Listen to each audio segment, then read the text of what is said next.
Hello, I'm Jameson Utter, Evangelist for Order. This presentation is Here's Where We Are, Don't Over-Rotate. Thank you for joining. I'd like to start with a little bit of Here's Where We Are and how we got here.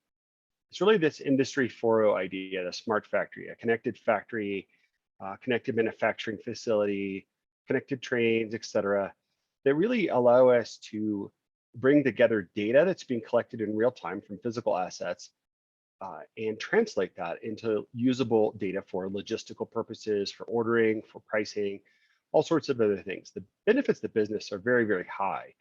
But as we know from the presentation today, the dangers are really high as well. The key here is there's no going back. There's only path forward. The path forward includes more connectivity, more cloud to ground connectivity, enhanced connectivity, and perhaps greater risks, but greater rewards. So let's dive into that for just a second and see what we have available to us as methods to secure this, methods to think about this, and ways to understand it. And hopefully I can give you some perspectives on maybe what we're doing wrong a little bit and how we're failing so much. But first, let's start with a few threats. These are from June and July of this year. It's just 6. I'm not going to dive in them individually, but what I wanted to really kind of glaze over is to show you that these are 6 attacks happened in the summer, June and July timeframe.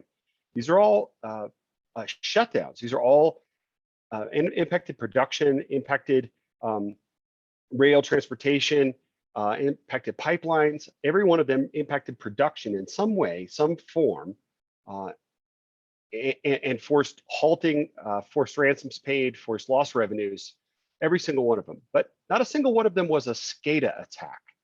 Every one of them was a traditional ransomware attack that hit systems that were not part of the SCADA, underlying infrastructure. So some of the systems hit were indeed controllers, HMIs, things like that. But these were not attacks on the infrastructure itself. They were attacks on infrastructure providers. And I think what's really important here is that often we really kind of miscommunicate the idea of critical infrastructure, or that being the pipeline itself, or the provider that provides that critical infrastructure. And so we're going to dive into that just a little bit. I took a review of the IBM X-Force 2020 Threat Intelligence Index in the manufacturing sector threat perspective provided by Dragos for 2020 and looked at every attack that they detailed in there, both of them. And I found one attack, that's 2% of all of the attacks that they detailed were SCADA related. All of these attacks had impacts on manufacturing production, on the ability to deliver products and goods and services. However, only one of them contained actual SCADA targeted attacks. They were all ransomware related, malware related, and highly destructive, of course, but they did not actually affect the SCADA infrastructure. So I think it's really important for us to think about this, that what we've done is failed at cyber resilience. If we think MITRE's definition here, the ability to anticipate, withstand, recover from, and adapt to adverse conditions, stresses, attacks, or compromises on cyber resources. So by failing at cyber resilience, what we have done is we have, perhaps in the case of Colonial Pipeline or others, protected the SCADA resources quite well, protecting human life, importantly. However, we have still brought down the entire enterprise, failed to deliver product, failed to produce product, failed to manufacture, because we have missed the greater picture of cyber resilience. What difference does it make if all my SCADA resources in factory are in line, if I run a union shop and no one can clock in and we have to revert to paper, and that takes so many days or hours to get the process back up and running before I can go? What difference does it make if the train infrastructure is perfectly safe because it's not actually under attack if nobody can buy a ticket? That is a failure of cyber resilience. And so really this is the theme of what I want to talk about today, is this concept of cyber resilience, the ability of us to understand what critical systems really are in our enterprise and what they mean to the entirety of operations. So first, let's talk a little bit about the problem and why cyber resilience is hard. The way I see it, we have 3 main control mechanisms inside of our enterprise. We have endpoints, of which they're really good ones these days. EDR, XDR are excellent choices. They're, however, very expensive and not able to be installed on everything. We have network controls, which includes NAC. Everyone knows that stands for never actually complete, which typically doesn't apply to anything that's a thing, whether that's SCADA, IoT, or anything else, and barely works for PCs. And then we have firewalls, next generation firewalls. Really awesome. Layer 7 next generation firewalls, but are typically perimeter based. So as soon as that perimeter is compromised, one way or another, through phishing, through email tactics, whatever, obviously it's happening constantly, then it's out of the way.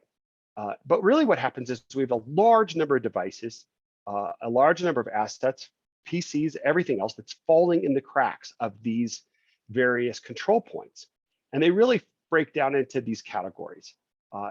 And it's happening for these reasons. So what we see from our study of infrastructure is that every enterprise has about 7 to 9 assets per employee. And I don't mean that the employee themselves brings 7 to 9 things onto the network.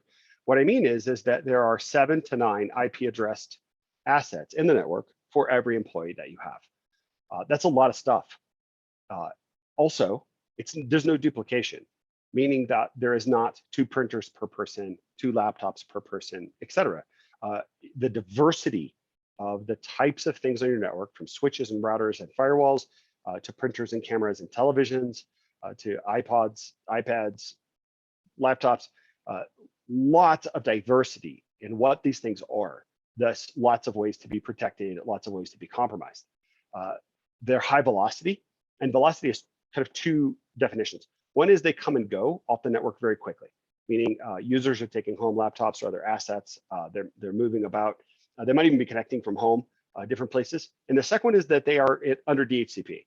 So in some environments, like medical or other places that use a lot of critical devices that move around, these devices are changing IP addresses rapidly. This is a huge challenge to traditional security stuff that we see on the left, is that if it doesn't have an endpoint agent embedded, often cannot, because it's a critical piece of infrastructure of some kind, NAC and firewall, et cetera, are not well suited to rapidly changing IP addresses. Many of these devices are also highly vulnerable. In our research, we found that most assets have about 7 open vulnerabilities against them. And then further, most enterprises are about 15% to 21% actually off from what they think they have. So if you said, how many active open IP addresses do you think you have that are connected assets of any kind, they're somewhere between 15 and 21% off from that measure. So what are those assets and what are they vulnerable to? If you don't know, you seriously can't protect them. So the idea here is that we have pretty good controls, but a lot of things that fall in the gap of those controls.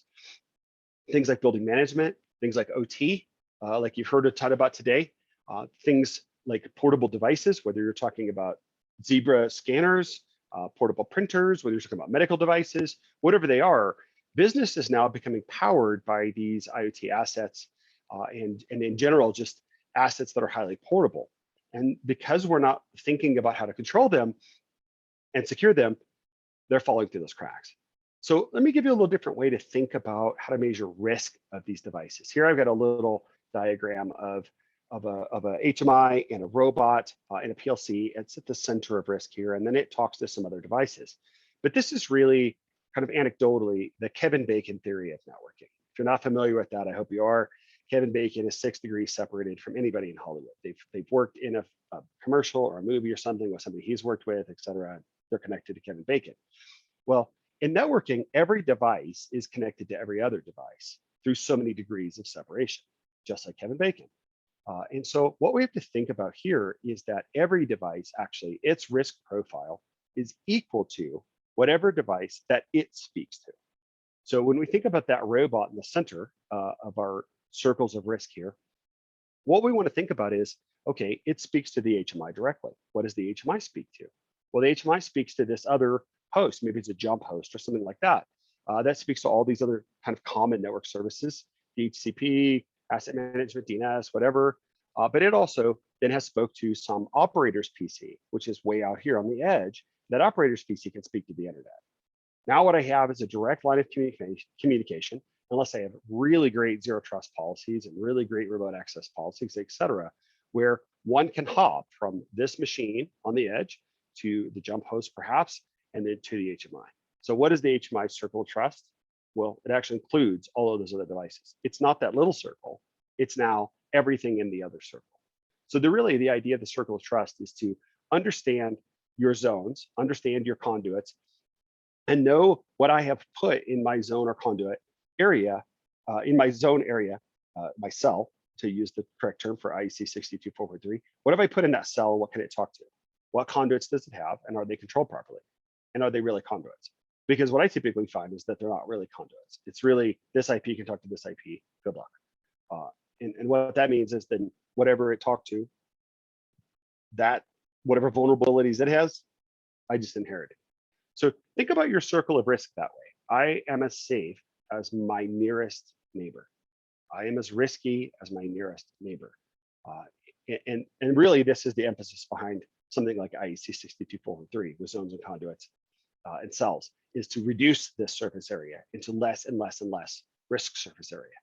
So this is one way to deal with that gap that we talked about on the last slide. But let me give this to you a little bit more in kind of Purdue sort of calculation. And so what I wanted to show you here is that typically everyone's really worried about what happens down at layer 2 and below, what's going on in the production area. But what happens if billing, logistics, or other systems at the top go out? If I can't bill for product, or if I can't ship or receive product, I'm probably out. This is likely a plant shutdown right now. And many of these systems are quite exposed, either to the internet directly, because folks in billing or logistics are accessing the internet. They're directly phished.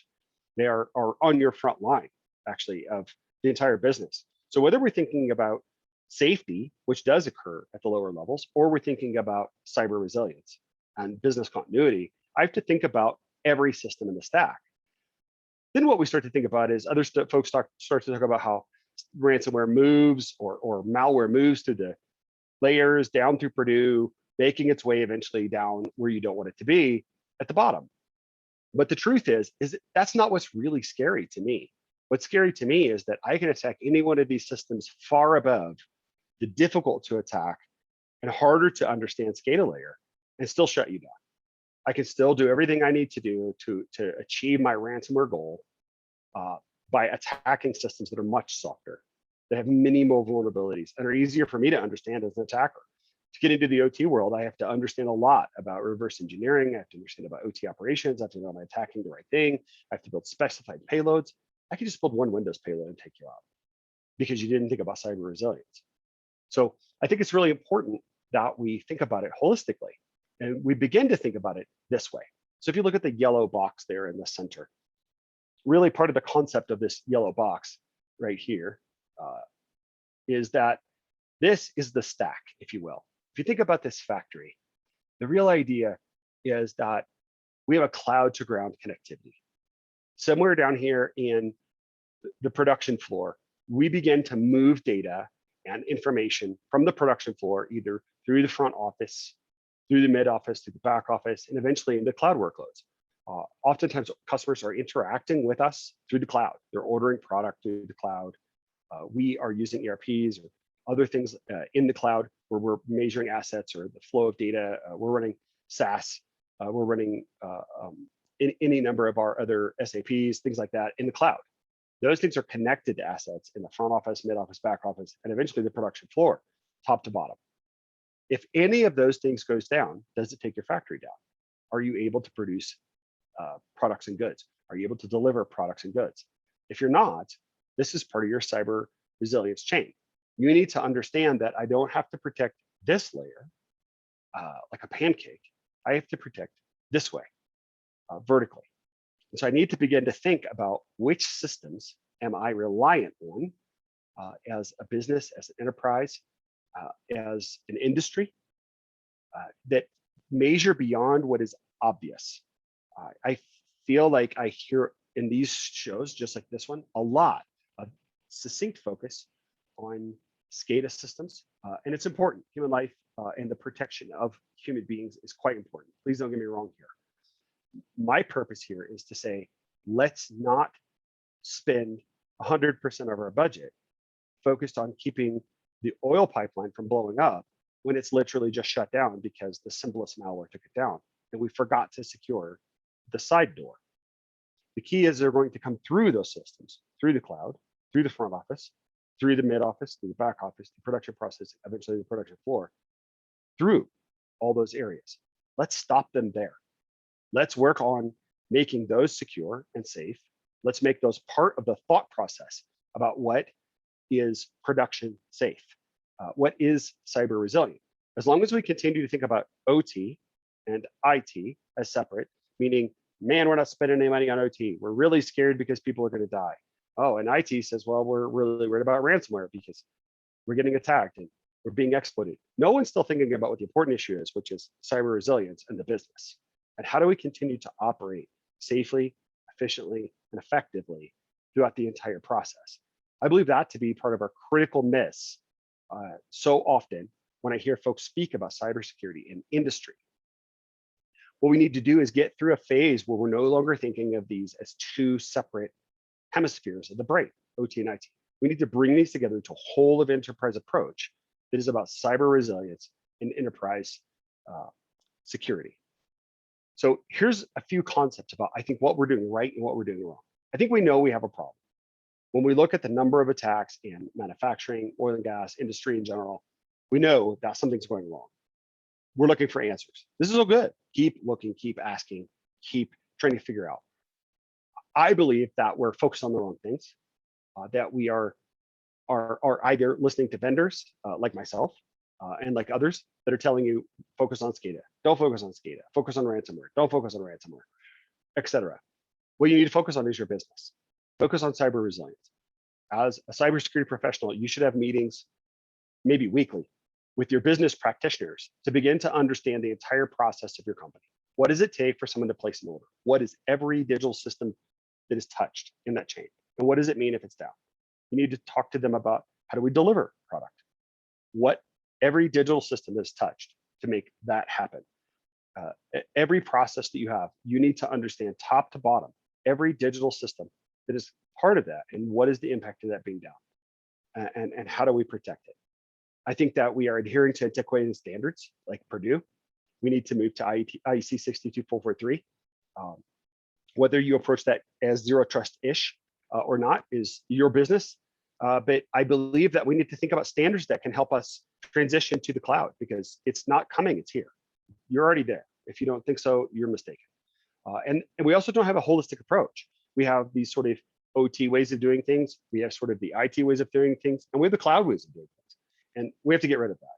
We have to have one vision of cyber resilience and how it applies to the enterprise top to bottom. So what I'm saying is three key takeaways here is develop a holistic approach across those IT/OT boundaries, address vertical business risk, cloud to ground, address strategies that are appropriate to your business, whether that's NIST and zero trust, whether that's IEC 62443, and one of the subtopics under it, great. Find one of those that fits you appropriate, or a mix of those things that work appropriately for you in your enterprise that protect that vertical business risk, IT/OT boundaries. And then lastly, fall upon cyber resilience and address real threats. Understand your weaknesses and address them top to bottom. That is to think about physical safety, think about production safety, think about business continuity and business safety, and move through those topics individually and move through them as a team. And what I mean by as a team is you should have members of production staff, OT staff engaged. You should have members from the business, from logistics, from marketing, from sales, from all components of the business that you're going to touch digitally involved, so that they understand and you understand their day-to-day, what happens if this site is down, what happens if we lose that system. Those are all things that you have to have as part of your playbook to understand, how do I deliver real cyber resilience to my company? I think we have to look at risk a little differently to do this. So what I'm suggesting is that we really start with insight around risk. We don't have that today. Typically what we have around risk is things are easy or hard or good or bad, or it's vulnerable or not vulnerable. Look at it this way. First, measure a device by its impact. What happens if this is down? What does this do? Do people get hurt? Do we lose money? Can we not deliver product? What's the impact? What's the impact of the business? Next, we have to measure the possibility, Meaning, is it possible for this system or process or thing to be attacked in some way? Does it have a vulnerability? Does it have a recall? Is it outdated OS? Right? Is it networked? If it's not networked, it's not possible, right?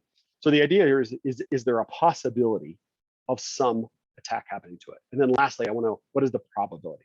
Meaning, do we have malware working in our network today?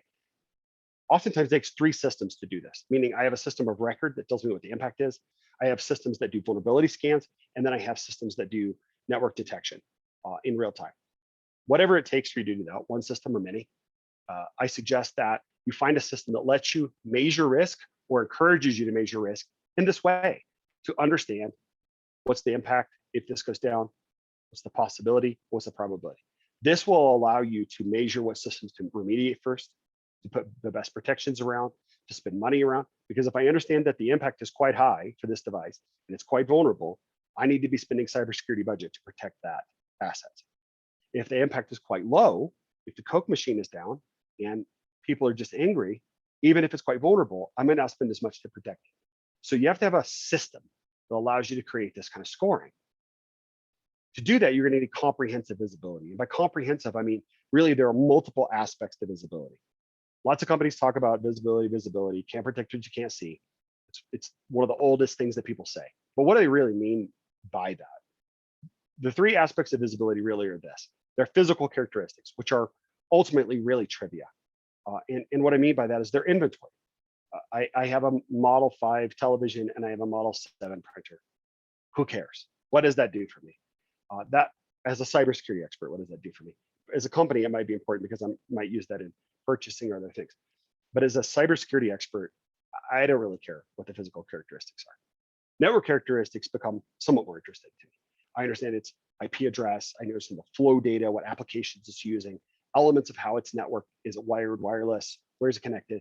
This becomes more interesting to me because I understand how to protect it. I understand where the threats might come from. Ultimately, then I need the cybersecurity aspects, which is the OS patch level, the vulnerabilities, the things that could be exploited in it, this sort of stuff. This is what I need to understand. But it's very important that we have all three of these aspects to measure impact. If I don't have the physical characteristics, I cannot talk to my physical teams and say, I found this Model 7 television in the break room. Is it really important to you? Or is this just in the break room? Or I found a Siemens 1152 PLC. Is that connected to something important? They say, yes, that's actually part of manufacturing. Well, great. That tells me it's important and its impact is quite high. So I need to have these three things to really measure the impact of a device and then begin to understand its vulnerability, to understand its probability and possibility of attack. And with that, now, risk insight, comprehensive visibility, I can begin to measure and create a cyber resilience program. And a cyber resilience program is made up of three aspects. That is proactive protections, which is zero trust, least privilege, NAC augmentation, that sort of stuff. This is what I have in place every day to best protect the assets I have in place. Then I have reactive, which is the ability to block attacks in real time, respond timely to threats or alerts, right? So think of this as blocking and tackling every day in the SOC. And then lastly, retrospectively. And what retrospective is important for is not just post-breach, but even a new exploit has come out or a new indicator for a new ransomware family. I can plug those indicators into my system and see, is that active in my enterprise now, or was it in the past? And did we miss something? Did it move through? Did something else block it and stop it? Did I kill it in the kill chain somewhere before and didn't see it moving? I need the ability to kind of dial back the DVR and replay a certain area or time in my network to see what was happening, find different infected machines, understand what it might have been talking to, what slipped through the cracks. So proactive, reactive, and retrospective security are three really important aspects capabilities that I need to have in my SOC. I think it's really important that we unify all of our existing security investments. Budgets are tight, manpower is tighter. And in order to be really effective, we have to bring together those three control points I talked about, endpoint, firewall, and network, into one cohesive working unit. These three things need to talk to each other perfectly. And then furthermore, they have to talk to an EAM, Enterprise Asset Manager, CMDB, whatever system of record you have. They must be in sync with it. Otherwise, I cannot know the impact and value of those devices. And further, that has to be in sync on the other side to the SIM and SOAR in the SOC. And then obviously the SOAR is automating the process of stopping, shutting, onboarding, orchestrating everything that's happening in the enterprise. But this has to be a complete attached ecosystem orchestrated from a center point. That's what I have for today. I'd like to thank you for your time and attendance, and thank you for attending the Cybersecurity Summit.